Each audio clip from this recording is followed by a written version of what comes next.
Hello, Beez Bladers. Welcome back and welcome newcomers to the channel. I have two brand new models from QSP to share with you. Oh my gosh.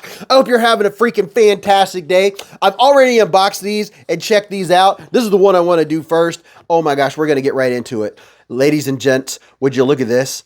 This is the QSP Knife Vault Glide Lock Knife. Would you look at it? Just look at it. Spoiler alert, I really like it. And we're going to get, like I said, we're going to get right in it. Let me give you a quick look. Look at this. Beautiful, beautiful micarta. Check it out. A little bit of texture vision. Can we get in there for some texture? And it has a nice seamless transition to the bolster. The bolster is anodized aluminum. Now, I'll tell you this before I forget. You could get the stonewash blade and a black bolster. Or you could get this I can't even laugh because I have a cold. You can get the satin and the silver, or you can get black washed with a black bolster. You could get that in all the different variants of this bad boy. And this is a Jacob Lundquist design. And check this out. This is very cool. They call it the Glide Lock, and I like it. And look at this. It is a reversible pocket clip, and it attaches on the end cap. And this clip works very well. It doesn't come up very high. I mean, I wouldn't mind if there was a little bit more of a bill, but that adds to the great ergonomics. And you ready to see this blade? Oh, yes. Look at that. It is absolutely gorgeous. 14C 28N steel, baby. Steel, baby? Blade steel, baby? Look at that. There's the Lundquist design mark, and there's your 14C 28N, and I can't help it. I always love when I get a satin blade that has those satin grind lines on it. They look so good. Has a forward choil here. I'll tell you a little bit something about that here in just a second.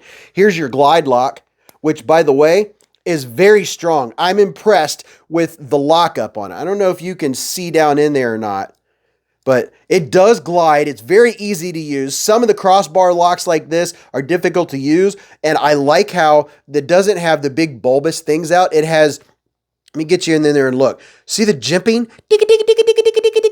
The jimping grabs your fingers so you don't slide off. And let's see if I can back out here just a little bit. Oh my goodness, look at this. And you gotta listen to this.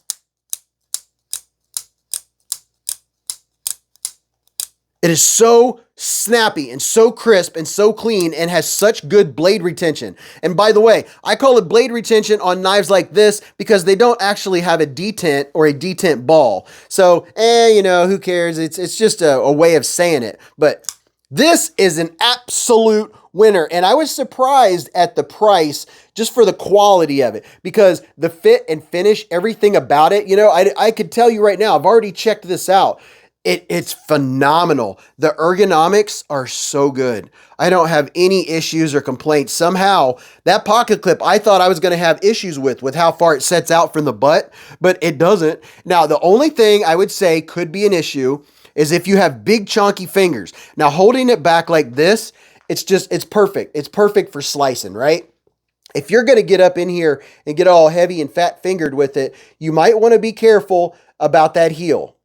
That's the only thing you want to watch is what you're doing with your finger. It's, for me, it's more of a classic slicing style like this, because it just, oh my goodness, it flows in the hand so well. And the action on it is just, it's phenomenal. You know, I don't have any really nitpicks.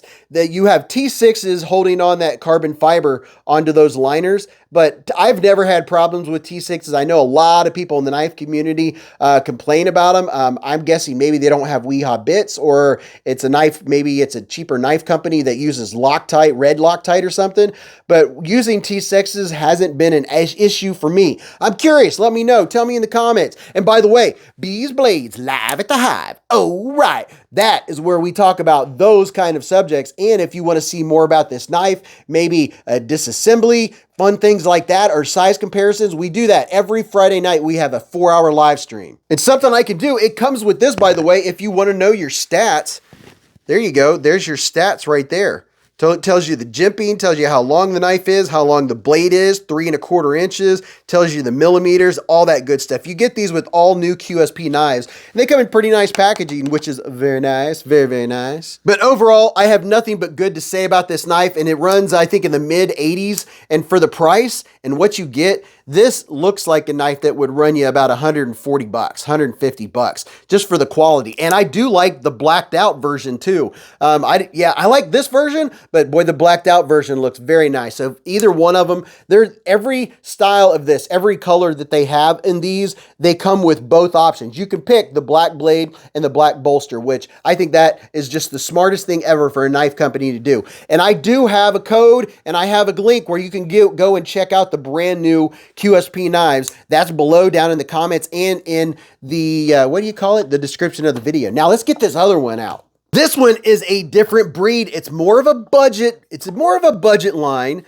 but I got to tell you, I like it. There's some things I got to tell you about it. This is the QSP Unicorn Button Lock Pocket Knife.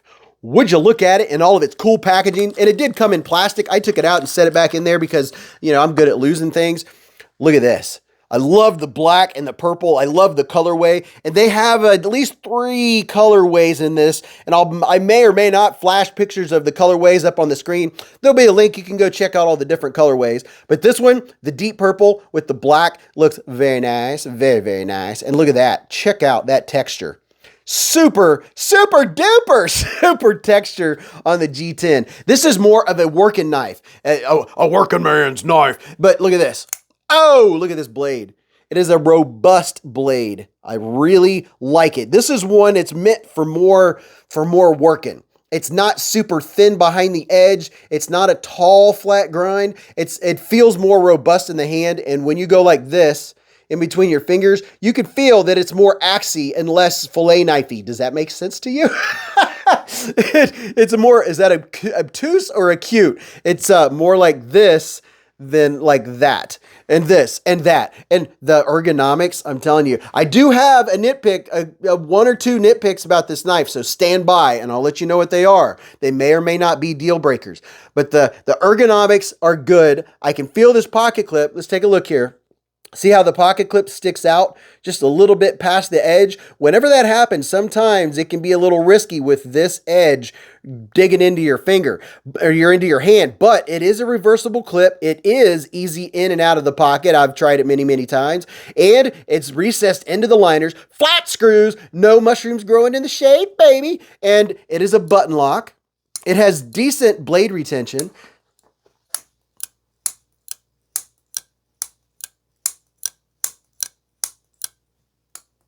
Now, this is what I got to show you. Here is the flipper. Okay, QSP knife. I have some suggestions. Whenever you have a flipper tab, those 2 jimps right there, they're soft. They don't serve a purpose. They don't grab my finger. I can't even feel them. So I handed this to my wife. I said, so what do you think of this knife? And I knew the first thing she was going to say. She got it in her hand and she went like this. She said, what is going on? Your finger slides off of it. So if you have this knife, you have to know it's one of these. You commit up top and pull back. Once you know that, it's no big deal. This is my preference. I prefer small, grabby jimping going all the way around the flipper tab. So when my finger just touches it, no matter whether I'm on the side or the top or the edge, that I can easily flip it open. Now you see there, I'm not struggling to open it. It's just a nitpick with me is if your hands were wet, you would, you see I'm putting pressure. I'm putting good amount of pressure. This is more of a flipper rather than a push button. You can push button, but you have to put a considerable amount of force to do it. So that just, you know, that's 1 of this and 2 of the other. What do they call it? You can reverse flick it, and I'll tell you right now, it has a strong blade retention. We'll call it detent just for sake of conversation. But sometimes when it's in there, I can barely reverse flick it. So that tells you that it has a really good, solid lockup. And by the way, there's no movement. It is locked up tight. So there's no blade play up and down, left to right. That is very nice. The fit and finish of everything looks very good, minus the fingerprints on it. It's a good looking knife. I like this. There's some folks that don't like the speed holes. Tell me, vote in the comment section. What do you think about the speed holes? Some people like them, some don't. Like some people like me, I'm like, I could take them or leave it. Depends on the knife, I guess. The liners are inset. It's very lightweight, and it's just one of those ones where when you have it in your hand, it gives you that feel of, oh yeah, that's a knife. I want to cut something with it. And there's different opinions on button locks, and we talk about that kind of thing at the live stream every Friday.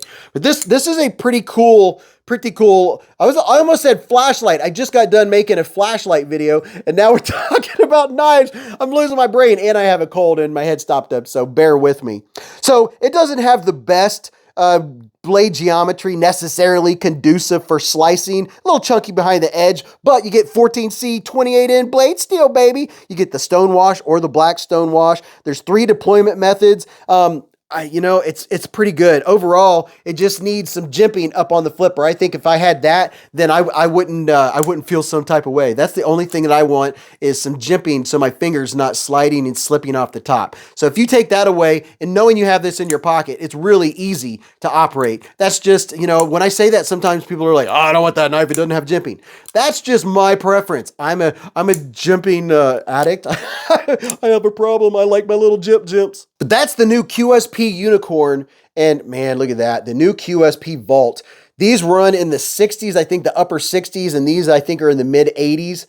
That is 2 beautiful knives from QSP. They're both winners. This one I would consider more of a work carry, and this one would be an everyday carry knife for me. This one I will be carrying often. I like everything about it. I love the looks of this blade. I like how it feels in my hand. It's kind of a gent's knife, but not a gent's knife, It's a little this, a little bit of that. I totally love them both. So let me know, which one is your favorite? What are your thoughts? Do you like the glide lock? Do you like the button locks? Or do you like something different? And don't forget to stop by the Hive stream every Friday night. So leave me a thumbs up. Give the video some support if you like my content. And now go watch this video. You'll really enjoy that. And until I see you in the lives or the chats or the Hive stream, remember, live life in the present, keep a Band-Aid handy, and don't cut yourself.